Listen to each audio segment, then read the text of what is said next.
नमस्कार। आज हम एक दिलचस्प विषय पर बात कर रहे हैं, निरोगी जीवन के सूत्र। हाँ, ये जानकारी आयुर्वेद की एक पुरानी किताब के कुछ हिस्सों पर आधारित है। बिल्कुल। इसमें आयुर्वेद के जो मूल सिद्धांत हैं और सेहतमंद रहने के कुछ तरीके, उन पर बात करेंगे। कोशिश यही है कि सदियों पुरानी ये बातें आज की जिंदगी में कैसे काम आ सकती हैं, वो समझें। क्योंकि आजकल की जीवन शैली थोड़ी अलग है, चुनौतियां भी ज्यादा हैं। तो चलिए शुरू करते हैं। आयुर्वेद का जो मूल मकसद है, वो सिर्फ बीमारी का इलाज करना नहीं है। अच्छा, तो फिर क्या है? निरोगी जीवन जीना, मतलब स्वस्थ रहना। किताब में भी लिखा है, स्वस्थ शरीर ही सब कुछ है। धर्म, अर्थ, काम, मोक्ष का आधार। सही बात है। अगर शरीर ही ठीक नहीं हो तो बाकी सब बेकार। बिल्कुल। और ये ज्ञान कोई नया नहीं है, बहुत पुराना है। हाँ, कहते हैं इसकी शुरुआत ब्रह्मा जी से हुई, फिर दक्ष प्रजापति, अश्विनी कुमार, इंद्रदेव।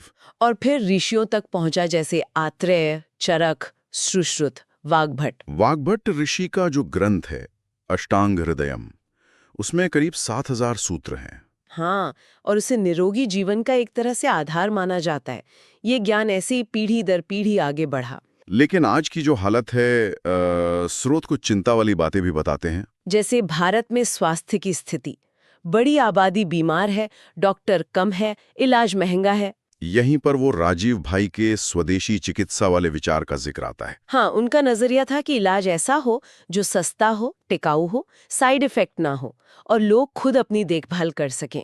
ये आज के समय में और जरूरी लगता है, नहीं? बिल्कुल। आजकल देखिए, खाना कैसा है, केमिकल वाला। अनाज, फल, सब्जी सब में। और मिलावट, दूध, घी, तेल, कुछ पता ही नहीं चलता। ऊपर से हवा भी दूषित, तनाव अलग, महंगाई अलग, चुनौतियां बहुत हैं। तो ऐसे में आयुर्वेद क्या कहता है? सेहत का आधार क्या है? आयुर्वेद के हिसाब से सेहत 3 चीजों के संतुलन पर टिकी है, वात, पित्त और कफ। अच्छा, त्रिदोष। वात मतलब शरीर में मूवमेंट, हवा जैसा। हाँ, और पित्त मतलब पाचन, गर्मी, मेटाबॉलिज्म। और कफ मतलब जो शरीर को जोड़ता है, चिकनाई देता है। और जब इनका संतुलन बिगड़ता है, तभी बीमारी आती है। और बिगड़ने के कारण भी बताए हैं। जैसे कि प्राकृतिक नियमों के खिलाफ खाना पीना। कहते हैं इससे वात के करीब 80, पित्त के 40 और कफ के 20 तरह के रोग हो सकते हैं। मतलब खानपान का बहुत असर है। हाँ, और दिनचर्या, मौसम के हिसाब से न चलना, विरुद्ध आहार मतलब गलत चीजें एक साथ खाना। और आजकल जो आम है, रिफाइंड तेल, नमक, चीनी, मैदा, इनका इस्तेमाल, मिलावट, कीटनाशक, ये सब भी संतुलन बिगाड़ते हैं। एक और बात कही गई है, शरीर के वेगों को रोकना, जैसे भूख, प्यास, छींक, हाँ। मलमूत्र, जम्हाई। करीब 14 वेग बताए हैं। उन्हें रोकना सेहत के लिए बहुत हानिकारक है। और लोग इसे शायद सभ्यता समझते हैं, पर सेहत के लिए ठीक नहीं। बिल्कुल। और मानसिक चीजें भी हैं, गुस्सा, जलन, नफरत, ये भी संतुलन बिगाड़ते हैं। और आजकल की भागदौड़ वाली जिंदगी, लंबे काम के घंटे, सोने खाने का टाइम नहीं। हाँ, वो मल्टीनेशनल कल्चर वाली देन, उसे भी एक कारण माना गया है। तो रोज की जिंदगी के लिए क्या करें? खाने के बारे में क्या नियम है? समय बहुत जरूरी है। सूरज उगने के करीब 2 घंटे बाद और सूरज ढलने से पहले। क्यों? उस समय क्या खास है? तब जठराग्नि मतलब पेट की पाचन शक्ति सबसे तेज होती है, खाना अच्छे से पचता है। और चबाने के बारे में?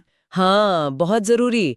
कहते हैं दांत 80% काम करते हैं, पेट सिर्फ 20%। अच्छा।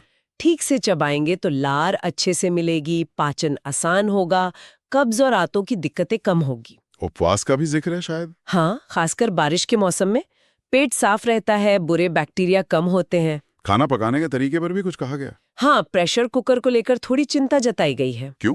वो तो जल्दी खाना बनाता है। तर्क ये है कि उसमें हवा और रोशनी नहीं जाती और बहुत ज्यादा दबाव और तापमान, करीब 120 डिग्री सेल्सियस पर पोषक तत्व, खासकर प्रोटीन, नष्ट हो सकते हैं। तो फिर कैसे पकाएं? मिट्टी के बर्तन सबसे अच्छे बताए गए हैं। धीमी आंच पर पोषक तत्व बचते हैं, मिट्टी के गुण भी मिलते हैं। एल्यूमिनियम के बर्तन ठीक नहीं? उनसे बचने को कहा गया है। स्रोत उन्हें पार्किंसंस, अल्जाइमर जैसी समस्याओं से जोड़ते हैं। पानी पीने के भी नियम है? बिल्कुल। सुबह उठते ही बिना कुल्ला किए गुनगुना पानी, ऊषापान। कहते हैं रात भर की लार फायदेमंद होती है। हाँ, उसमें कुछ जीवाणुनाशक तत्व होते हैं। फिर खाना खाने के तुरंत पहले या बाद में पानी नहीं पीना चाहिए। क्यों? पाचन की जो आग है वो धीमी पड़ जाती है। इसलिए खाने के 1.5-2 घंटे बाद पीना बेहतर है। ठंडा पानी या गुनगुना? गुनगुना पानी, शरीर के तापमान के करीब। ठंडा पानी पीते हैं तो शरीर को उसे गर्म करने में ऊर्जा लगानी पड़ती है, अंगों पर जोर पड़ता है। और पीने का तरीका, खड़े होकर या बैठकर? हमेशा बैठकर, घूंट घूंट करके। खड़े होकर तेजी से पीने से पेट पर जोर पड़ता है और इससे आगे चलकर दिक्कतें हो सकती हैं, जैसे हर्निया, पाइल्स। हाँ, स्रोत ऐसा मानते हैं। जोड़ों के दर्द से भी जोड़ते हैं। और वो वेग वाली बात फिर से? हाँ, उन 14 वेगों को रोकना नहीं है। छींक, खांसी, डकार, जो शरीर की जरूरत है उसे होने दे। अब आते हैं नमक और चीनी पर। ये तो आजकल हर घर की कहानी है। रिफाइंड नमक छोड़ने को कहा गया है। उसमें जरूरी मिनरल निकल जाते हैं। ब्लड प्रेशर, नपुंसकता जैसी समस्याओं से जोड़ा गया है। तो फिर कौन सा नमक? काला नमक या सिंधा नमक। इसमें सोडियम कम होता है और दूसरे मिनरल होते हैं।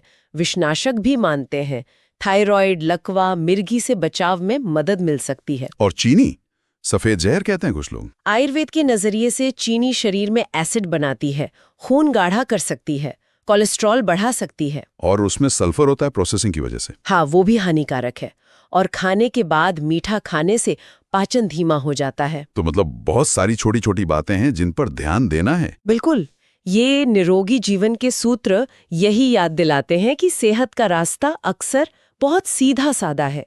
प्रकृति के नियमों का पालन करना। क्या खाएं, कब खाएं, कैसे पकाएं, पानी कैसे पिएं और अपने शरीर की आवाज सुनें। सही कहा। तो अब एक सवाल सबके लिए सोचने को। हाँ, इन सभी सूत्रों में से कोई एक छोटा सा बदलाव जो आज से ही शुरू किया जा सकता है, वो कौन सा होगा? और क्या वो छोटा सा कदम आगे चलकर सेहत में बड़ा फर्क ला सकता है? ये सोचने वाली बात।